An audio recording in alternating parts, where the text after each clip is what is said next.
Welcome to Country Fried Rock, where we talk with musicians to find out what inspires their creativity. Country Fried Rock, music uncovered.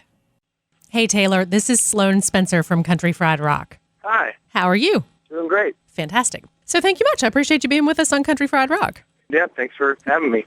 How did you get into music as a kid?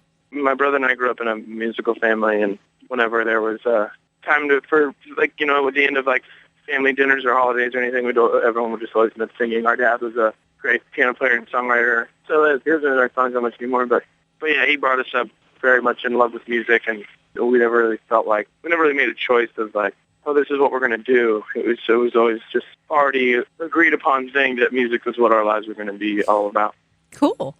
So what kind of stuff did your dad play? It was more R&B, funk, and soul kind of stuff. Ooh, yeah. His heroes were guys like Otis Redding and James Brown, and so that's what he brought us up on. Where'd the band name come from? That's me and the drummer's grandfather's name. Where'd y'all grow up? Los Angeles, California, different parts. Started out in Glendale and went to high school out in Malibu and different areas of LA. The whole Southern California area has a lot of different musical influences, and your dad was into the funk and the R&B. What other kind of stuff played on your interests as y'all were developing? It's like Dawes was coming together. I started listening to a lot of stuff that I wasn't really thinking about it. I was just really getting into Joni Mitchell and Jackson Browne and the Grateful Dead and Warren Zevon. And as time went on, I started to realize that all these artists, they're all California artists. And I didn't even realize that at first, but I guess there's just something that permeated with their songwriting personalities that resonated with me. That might have been that the fact that we were both coming from that same world. So that was like in terms of what California music comes from, that was a big deal for me, even though I wasn't even quite aware of it. And I think that even made it that much bigger of a deal. Even though y'all are on the same page creatively and with what's influencing you since you've come together with Dawes, how does that work for you all as you all work together to develop a song as a group? Well, I write the songs by myself, and then we all kind of come together to arrange them when it comes to how we're going to present the song, and we sort of lean on each other for what what they're good at. Mm-hmm. So it's I'll have a song on acoustic guitar, and then I'll bring it to the guys and be like, how do you think we should do this? And then we'll kind of go through the different ideas till we arrive upon something that everyone feels like this is a good way to show people this song. So we definitely lean on each other. I don't really decide upon anything until we're all together. The only thing I do is the chords and the words and the melodies, and then everything goes to what the drummer plays. The drummer decides what the bass player plays, what he decides. Y'all really have refined what it is people expect when they come to your shows. Are there any songs in particular that have evolved a lot for you all with all of this time on the road? I think with certain things it ends up growing on stage, and like a song like Love Is All I Am, mm-hmm. or a song on the new record called A Little Bit of Everything, the dynamics don't get that big. It tends to be more or less like a smaller, something that suits the song and just something that's mellow all throughout, and that's that. But then live, they end up having an arc to it where they start at that level, and then with the lyric and with the feeling of the song tends mm-hmm. to grow a little bigger than it does in the record, and then kind of come back down. So it doesn't kind of stay on this one level being this ballad. It turns into a more of a arced experience. Y'all are on the road quite a bit, obviously. What can you agree on to listen to? Well, where we're driving tends to put on the music. Some guys are doing different stuff, so someone might be reading a book in the back and have the music faded up so they don't have to hear that, or whatever. Or we're all listening to stuff. I mean, we all have different tastes, and they're sometimes sort of dictated by the instrument we play, which is kind of cool. Like our bass player listens to a lot of R&B and soul music, and a lot of stuff that's really bass driven, and it's perfect for him to be listening to that. And then I might listen to a lot of song-based stuff that the band might not want to even sound like, but stuff that I respond to as a songwriter. And along those lines, we all kind of have our own tastes with the same taste, kind of. Do you get the opportunity to listen to any of the bands that are opening for you all? Totally. I try. If a band's going to open for us, we want to make sure it's something that we want to be represented by as well. Mm-hmm. So last fall when we went out and Vetiver was main support, that was a big deal for us because those guys are heroes of ours. We've admired that band for a long time. Stuff like that, we always make sure that we feel represented by the band that's opening for us. So we always make sure to give it a good listen before and during the tour. Have you had anyone in the last year or so that you really were just turned on to because of that? We actually, like everyone that we've gone out with has tended to be bands that we're already familiar with. Like the Romney Rye were friends of ours beforehand, and, it was really fun to get to play with them every night. And then Vetiver were, some heroes of ours. So, examples like that. But there hasn't really been that many groups where we didn't know who they were before the show. So as y'all are on the road, where do you like to stop and eat? Oh, we always like to try to find local cool spots. I wouldn't call us health nuts, but we don't ever eat in any fast food places or anything. Not because we're against it, but just because I feel like once we open ourselves up to that being okay, I feel like we can get carried away and it'll just be... Yeah. Who's in charge of deciding where you go? I mean, I guess we all are, but we always have to really cater to Wiley, our bass player. He's the one that doesn't eat any meat ever. So if there's a spot that's like a really great barbecue spot, like the only way we feel okay going there is if we can make sure that he's taken care of when we're going somewhere else that can eat at. But we're all pretty healthy guys. Every city that we find a Whole Foods in, we're pretty excited about that. But right. Like today we're in Asheville. We just ate at an incredible breakfast spot, and we all had really weird local selections that were delicious. But it's not like, but it wasn't like, I'm going to go get some fried biscuits and gravy or something like that. Early Girl. Early Girl. Is that where y'all went? Yeah. Oh, that place is great. You've heard of it? I love it. Yeah, it was incredible. That's what we just say. It was insanely good. I'm in the South, so I can say this, and I'm from the South. It can get difficult to find healthful food options on the road around here. Yeah, totally. I mean, I really respect the challenge that is for Wiley. Yeah. No, it can be hard, but we figure it out. I mean, the bigger cities always have a Whole Foods. Right. As long as there's a Whole Foods, we're pretty fine. We're all fine. But yeah, I mean, like there's always like a Thai place or something nearby that makes it all right. So we don't get stuck with no options ever that often. That's good. So are y'all coffee people? Yeah, I'm a big coffee guy. What do you have to have? I don't know. I just like to find a strong cup of coffee wherever I go. I mean, if there's nothing else than Starbucks, even though it's not like my favorite, I at least know it's got some strength to it. But I mean, like there's some really awesome spots around the country, like Intelligentsia and Blue Bottle and Stumptown, and really cool beans that local spots sometimes brew, and that's always really fun to come across those spots. I mean, gosh, it's only been, 5 years? Is that right?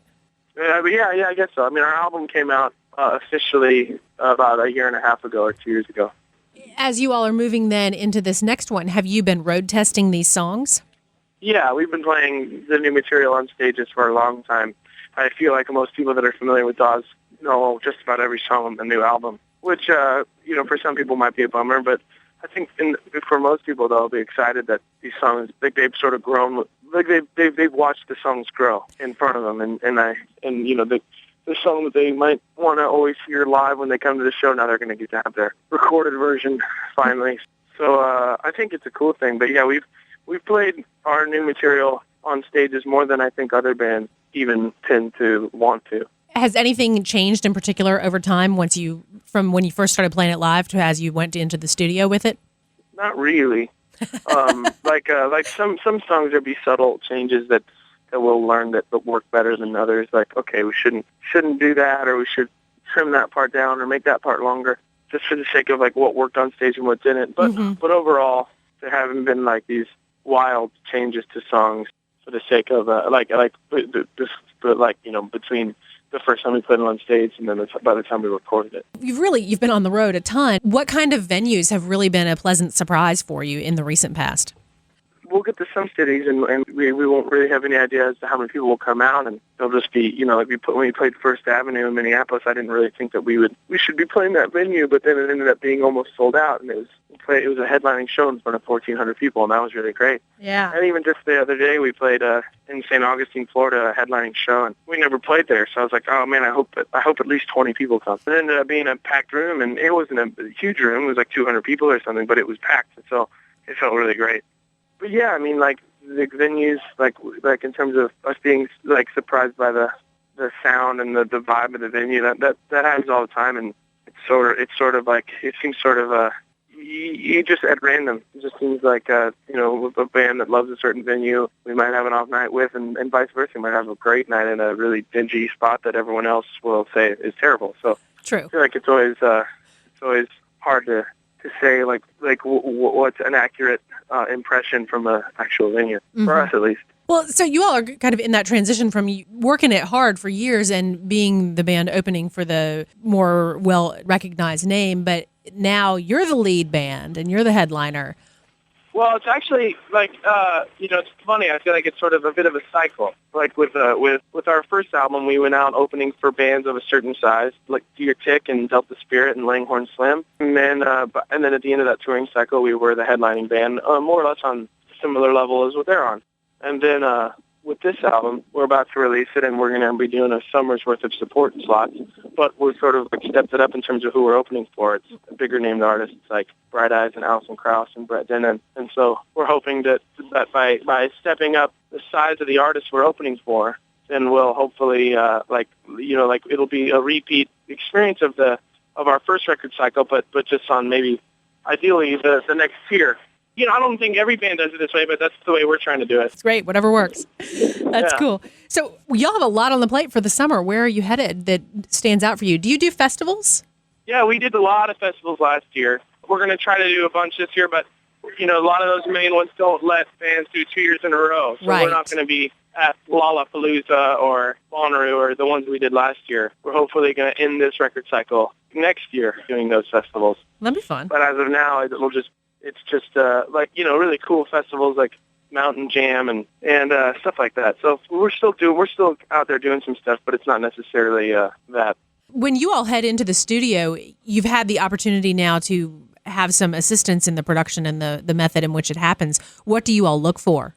When you start out as a band, it's, hey, can we scrap together enough dollars to head into the studio? And then it's, you head to a level where it's like, wow, let's choose a producer for this. And then, right. You've got We felt like a lot of the good things that have happened for our band have been because of our producer and because of the job he did on the first one. I feel like he helped create a sound and an aesthetic for this band by, insisting that we keep it all on analog and that, none of the effects are digital and none of that. I feel like that's been a big part of what people know about Dawes, if they care, if they're a fan of Dawes, I feel like that's a part of the whole story thing that's attributed to him in a lot of ways. And so for us, with a lot of, bands that create relationships with their producer, we feel like we're not Dawes without him when it comes to getting stuff recorded. So, we could have the budget to go hire Rick Rubin or whoever, and I mean, not that we did at all, but if we did, that would still be our guy. It sounds to me as if you track it live and then maybe some minimal overdubbing. Is that right?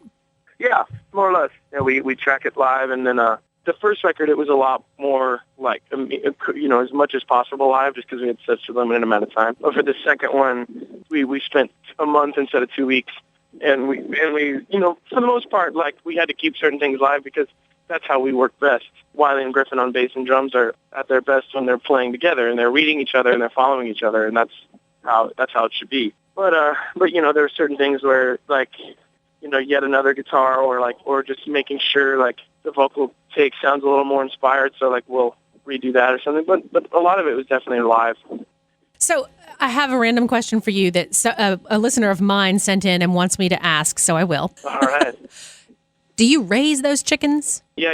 That was our EPK for our first album, and we were at our piano player Tay's parents' house in upstate New York. They raised chickens, and we had to get the CPK done, so we were like, let's just film it at this cool pig roast. And so that was what we were walking around, and at that point, when I was saying those things, I happened to be next to a bunch of chickens. Do you take turns with the driving? Yeah, we all take turns. We rotate out. Try to do a full day's drive each, or not a full day's drive, but at least a full gas tank, maybe 2. You mentioned earlier that, obviously the bass player has more bass-oriented musical interests with some soul and R&B. What is he like? He's actually right next to me here. Hello? I was putting Taylor on the spot. He said that you had soul and R&B interests in the music that you listen to, and I was putting him on the spot saying, yeah, so what does he listen to?